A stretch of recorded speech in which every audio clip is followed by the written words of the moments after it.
So there's a lot to discuss in today's deck, which is a dungeon party deck.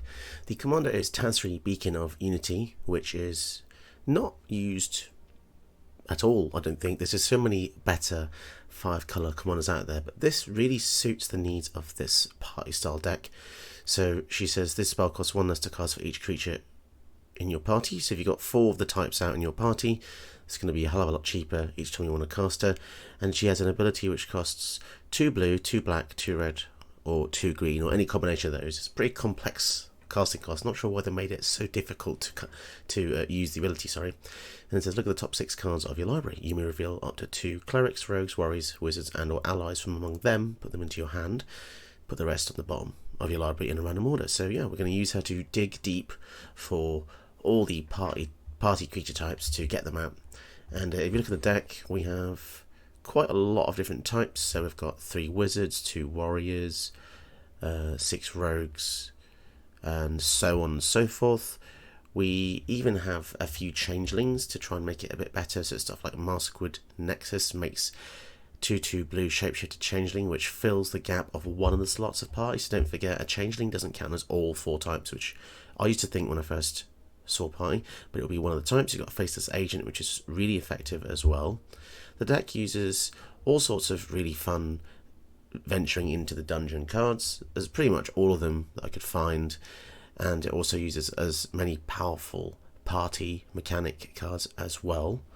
Stuff like Nali Diranis, which is one of the latest ones, which lets you cast party stuff off the top of your deck, which is really useful.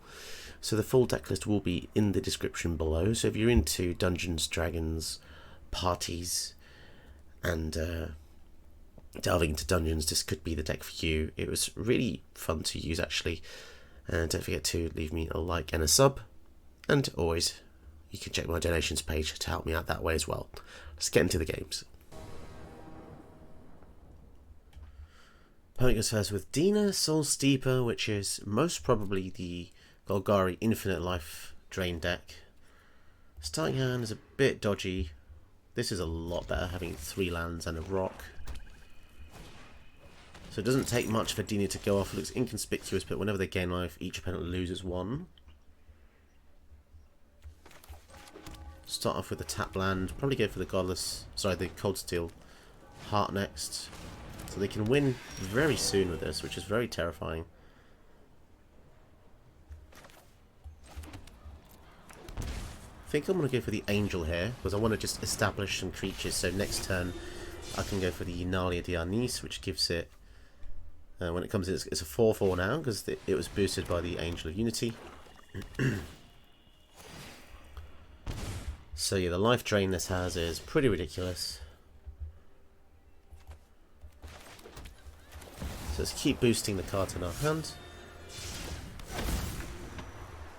And with Nalia Diarnis we can cast party creatures off the top, which is very useful. If we have any, currently there's a land on top, so cultivate, so they could potentially just win in the following turn if they get the enchantment out that does the inverse of this ability. So that one says whenever we lose life, they gain a life, so it's an infinite loop.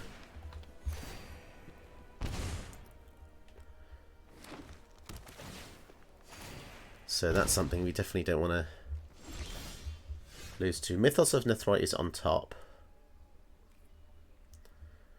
Okay. Let's go for Tazri.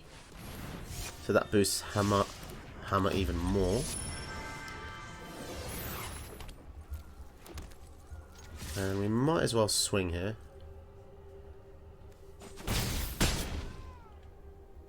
So if we do get to use the Mythos of Nethroi, we could survive a little bit longer.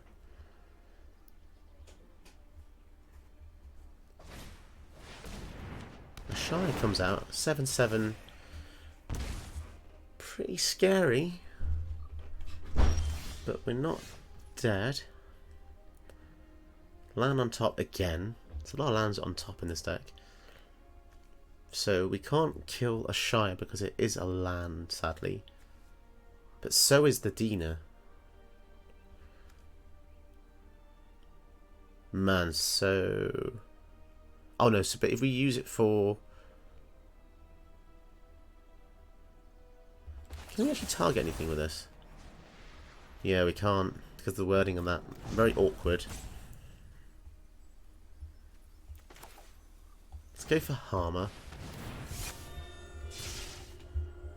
Yeah, this is pretty rough. Then the Mythos, this Ashaya basically stops us from doing anything with this removal spell.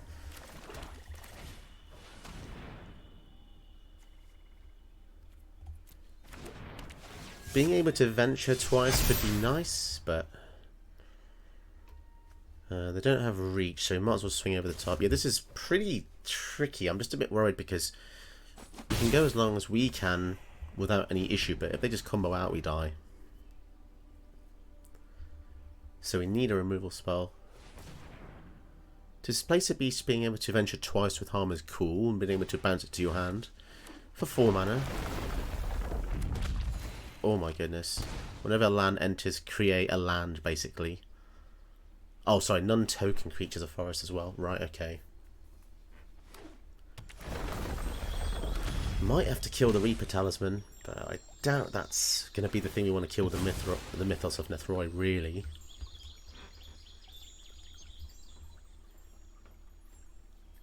I guess leaving 3 mana up is going to be useful for the infinite combo enchantment, so maybe it's just a better idea next turn to go for Displace a Beast and leave up 3 for the Mythos. I think that's the play. Zagreus on top, and he only costs 2 mana, which is insane. So that's probably the play here. Other creatures we control have Death Touch, and whenever a creature you control deals combat damage to a planeswalker, destroy it in... Okay, awesome.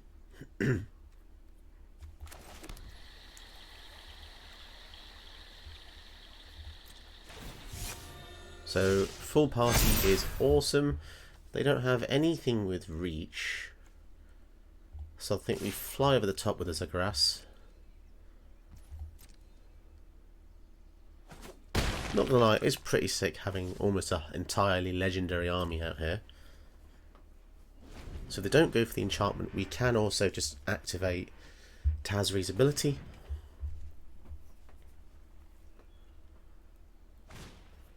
Hateful Eidolon, okay. I really doubt they would board wipe unless they had a board wipe that says destroy all non-land permanents. That would that would wreck us really hard.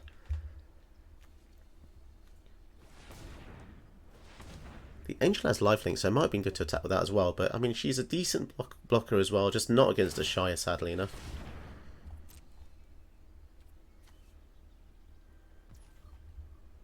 So they're going to attack in. Drains us a little bit here. So I don't really want to block.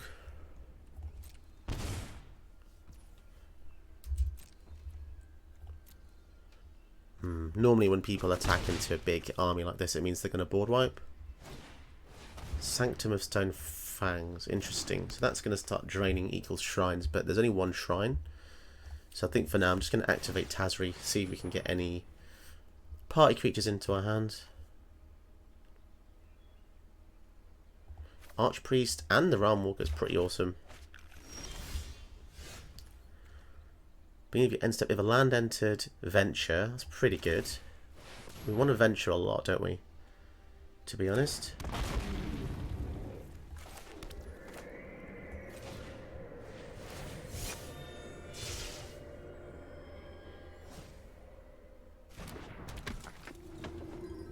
And I think we'll leave the 3 mana up once again for the Mythos, just in case something goes wrong. We'll give Tazri flying. Flying is going to be pretty useful to go over the top of these blockers.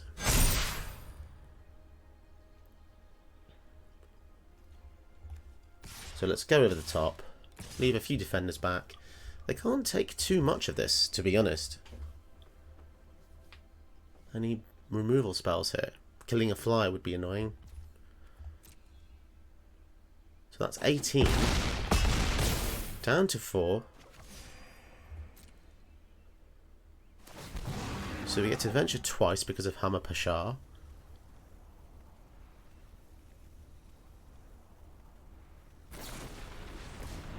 Okay, seems pretty conspicuous, just ramping a little bit. What are they looking for here? Double black, obviously. Maybe that's the win con right there. The black mana. Saplings. Life gain, drain. So, what can we do? Let's go for the Mad Mage here.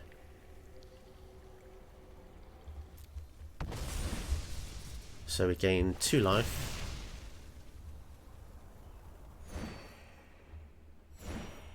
And yeah, we'll pass the turn. Now, if they have a Crater Hoof Behemoth, we are screwed. Doesn't synergize with the commander in any way, shape or form, but Revenge of Ravens. That's kind of annoying. But we can at least attack with a huge attacker.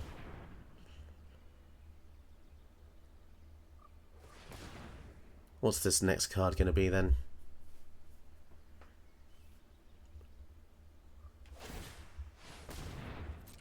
Okay, just seems to be just some basic attacks coming in here. 1/2, lifelink, death touch.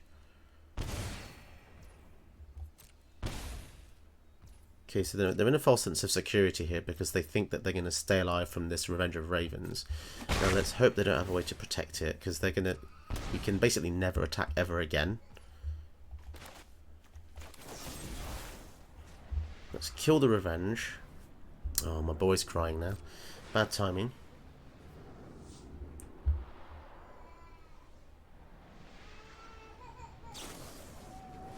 They're going to gain 3 life. Right, back in a sec. The boy is crying.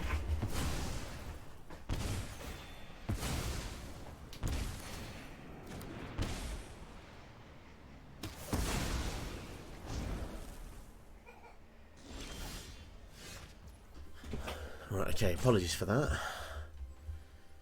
So, I guess we can just go for the Displacer Beast, just to venture, just to make sure.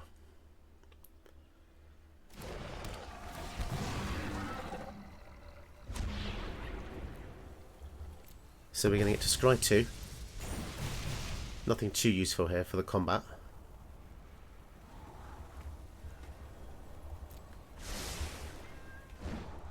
Two lands on top, of course.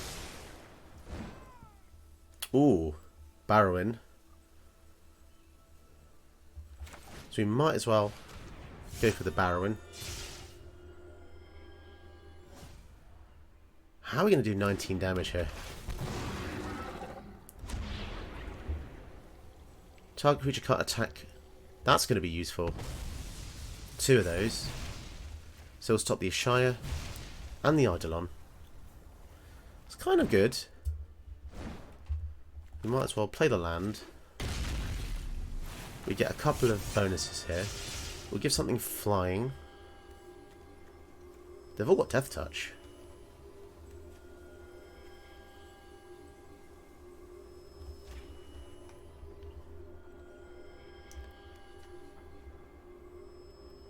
So this is going to be... how much is this? That's a lot of flight. Yeah, I think that's it, isn't it? That's 16, 21 flying just there. I was very lucky considering how much defense on the ground they had. Not sure if there's a way for them to get out of this. Can't see any additional life gain triggers. So the writing's on the wall there.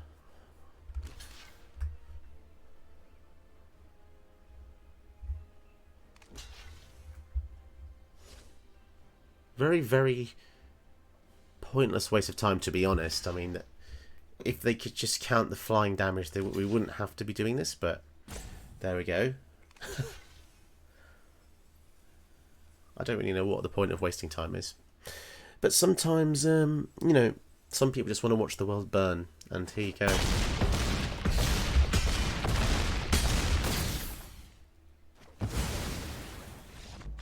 There we go, guys. Finally. We go first against Yarok with a pretty... it's a risky hand. Very risky. We've got the removal, though. So I think I'm going to keep it, despite it being a risk. We've got 2 mana and a ramp spell. I wouldn't normally advise this, but I like having the answers for their general, which is the linchpin of the deck. Without Yarok, the rest of their deck probably doesn't do too much. I mean, they'll still get single triggers on all their ETBs. Of course. Outlaw's Merriment is probably a must-have in this deck because it creates warriors, clerics and rogues. And there's a lot of cards in the deck that synergize with these types. Woodweaver's Puzzle not. Okay. Getting a bit out there. Let's go for the ramp here, just because next turn I'd like to be able to cast the Outlaw's Merriment. Unless something else happens that changes my mind. Uro, okay. Seems good so far. So they could ramp up here to another land. Yes, and next turn we could see Yarok. Yeah, so the Merriment seems like a good choice here. The advantage this gives over the game is pretty incredible, even if it's just a 1/1 a turn. Yarok is coming out to play. And this is probably a good chance. Oh, so we don't have white-black. That is very irritating. We'll go for Tazri then. Yeah, the Cold Steel Heart I should have probably put on black there. Yeah, that kind of stings. For some reason I thought this was the Sultai one. Oof, Parallel Lives. So they're a token-based deck. That's interesting. Haven't seen this before. It's nice to see cards you don't normally expect to see in an ETB triggers deck. Aether Meltdown makes her a 0/6.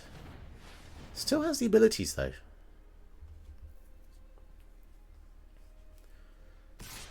Swinging in for 3. And she's still a warrior as well. Okay, so we still don't have the black mana. Okay, fine. We'll just go into swing here. And then in their turn, probably just going to bar the gate when they cast a creature spell. And then we can potentially scry with the Venture. Spark double. Hopefully this resolves and we get to stop it happening. Otherwise 2 Yaroks is going to get quadruple triggers.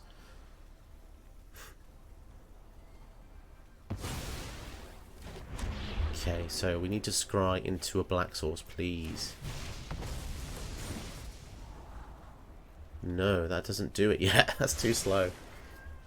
Need a black source imminently. Longtusk Stalker. So it's an energy-based Yarok deck. This is really cool. I'm liking this. Wow, that's going to be scary to deal with. Perpetually gets +1/+0. Swinging in.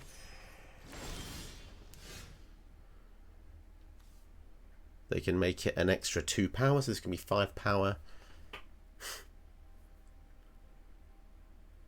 Opponent is holding priority there for some reason. Oh, fantastic. We got the black source. So let's begin with a Despark on the Yarok. And then hopefully that resolves.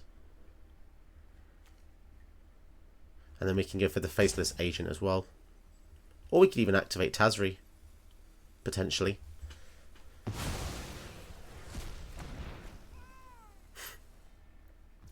So we don't have the mana for that. So yeah, let's just go for the Faceless Agent here. Gives us a creature card of the most prevalent creature type in your library. So it's very difficult to tell what it gives you, but it's going to give you something as long as you have creatures in the deck.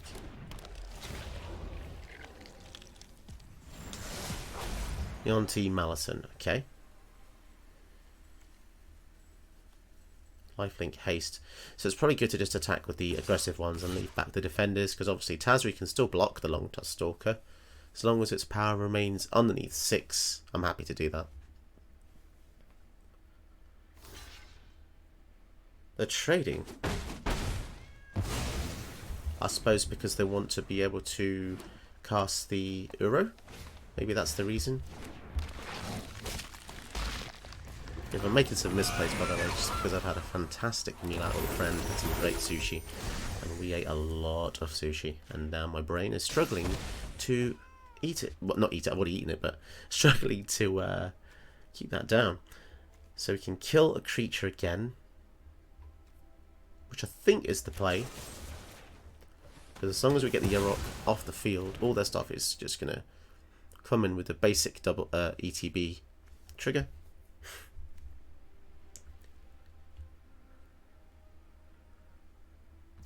See, if they kept that in the graveyard, they could have actually exiled that with Uro, and then replacement effect would put Yarok back in the command zone. So sometimes it's good to put Yarok in the graveyard in that case.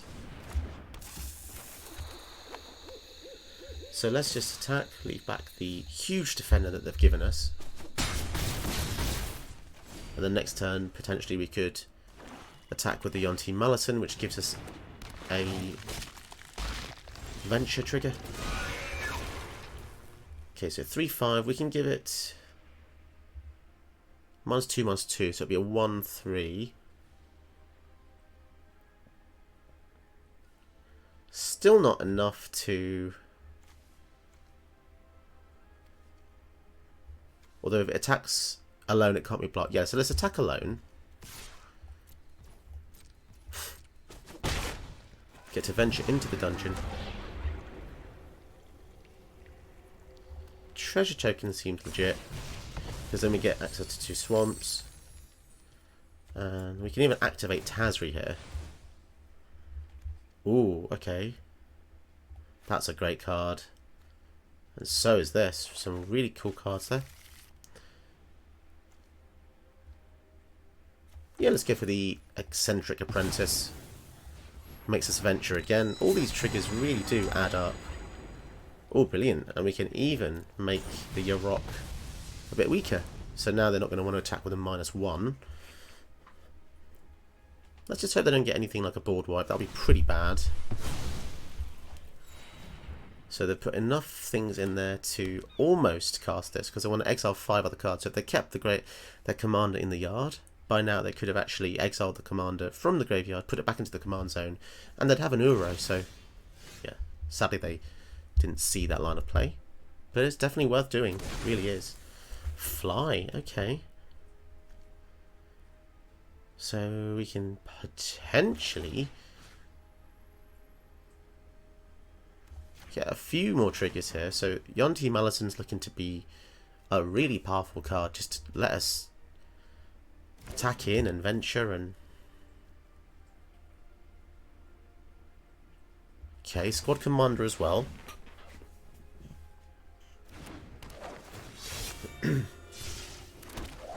Made so many guys there. Gives all of our creatures +1 and indestructible, which is kind of ludicrous. So now we swing in with pretty much everything that we can. They've all got indestructible, which is ludicrous. I didn't even realise this card had that wording on it, because there's so many party cards. They're getting a lot of life, I have to say. So they gain 9.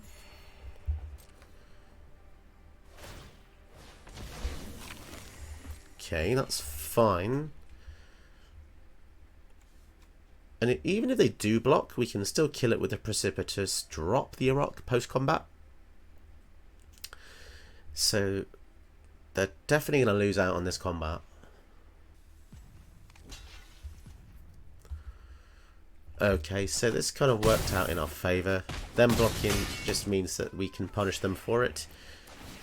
2 ventures is just wicked, drawing a card and getting another trigger. So just being able to draw cards is good. This one's just too slow, I think. Dungeon the Mad Mage. Fandelver is just pretty solid. Vara is just great on top. Sadly, they are just losing the Yarok over and over again, but that is literally how you get rid here. Now they still once again chose to put it into the command zone, which once again means they can't cast the Uro. And it's really killing me to see this, to be honest, but they've obviously not played the format that long. Oof, Garuda, so they get to steal a creature potentially. We'll see what they get here.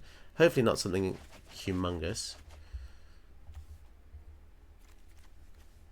Okay, so they didn't get a single thing there.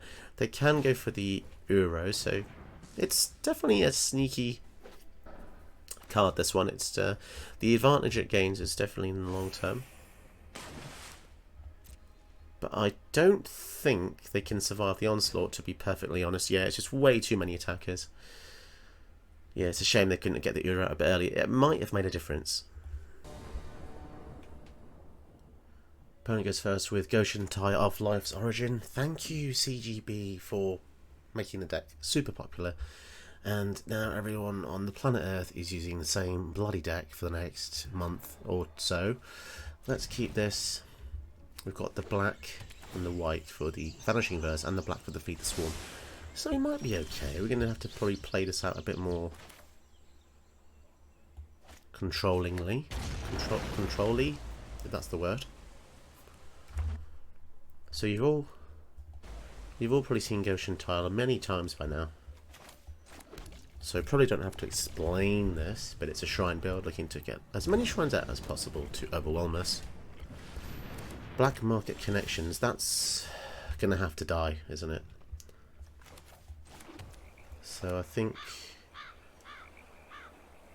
this is multicolour. No, this is monocolour, so actually the Vanishing Verse can get that as well. But let's just Feed the Swarm here, get that out of the way. Killing that is probably going to be mega important because it's a 3-for-1 every turn. Really crazy card this is. Sanctum Weaver, and they missed the land drop. So if we kill this, so we could kill this, but I think I'd rather get out the Maskwood Nexus first. This is going to tap for a lot of mana eventually, but I want to get the more expensive spells out first, and next turn we can go for the 5 mana stuff. Oof, that's not going to be able to be killed by the Vanishing Verse, which is kind of annoying. But we can... Let's think about this for a sec. So we could also go for Coveted Prize, but that's a little bit slow right now, so let's get Exile the Weaver. They're still going to have a crap load of mana. They're going to have 4-2, 5 lands, so they'll have 8 to 10 mana. Also, the more creatures we play out means Coveted Prize will be cheaper. Oof, this is so rough. Man, Mirari's Wake. Man, look at that field. Ooh, Broken Bond. That's awesome. So I think we kill... this is so rough. Whatever we kill, they can just pay 5 to get the mana back. So let's kill the Goshen Tide, because that brings stuff back.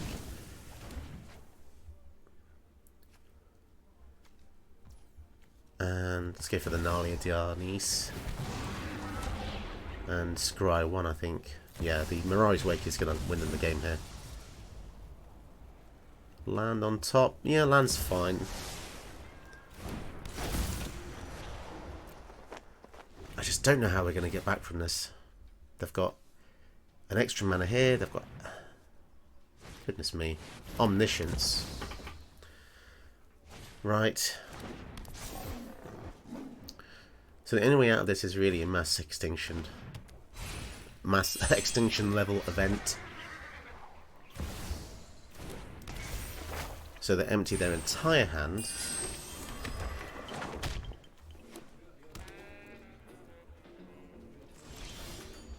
Cultivate on top.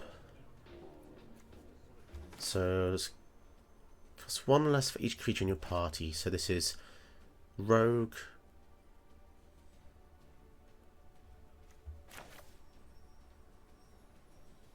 Go for the Tazri.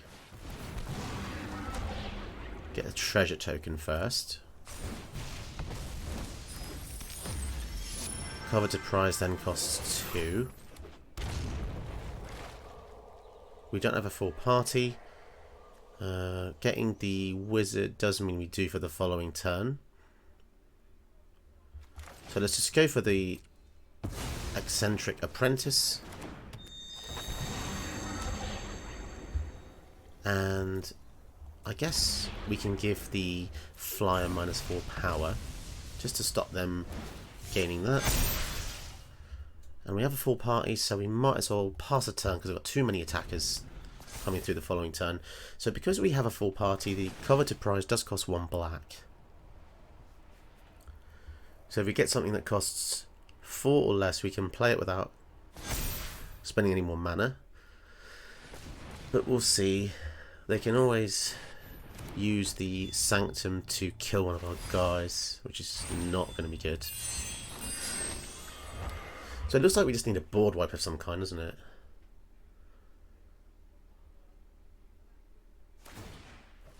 Oh, as if they had a land to discard as well. Okay.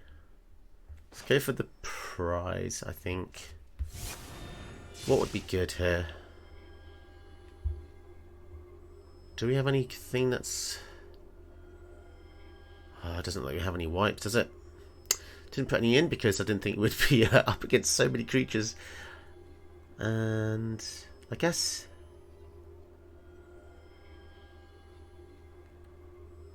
I suppose binding is going to be okay for now. So we can use the binding to get rid of the Goshen tie. Again, we just want to stop them from resurrecting stuff from the graveyard. And pass the turn again.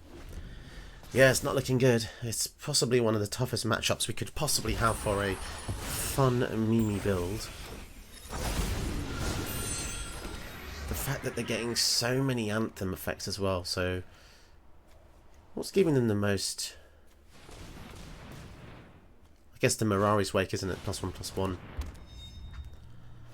Ocean Tide comes in. Yeah, we're just screwed here. What can we do?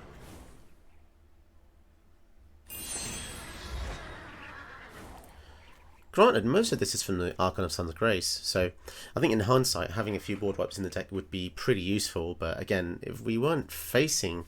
I mean, the thing is, we're not actually facing just an Archon of Sun's Grace deck, are we? We're facing a Shrine build, but obviously the bonuses he's getting just from having that one creature is ridiculous. He's got 7 Pegasuses, and also obviously the Omniscience on turn, what was it, 5 or 6?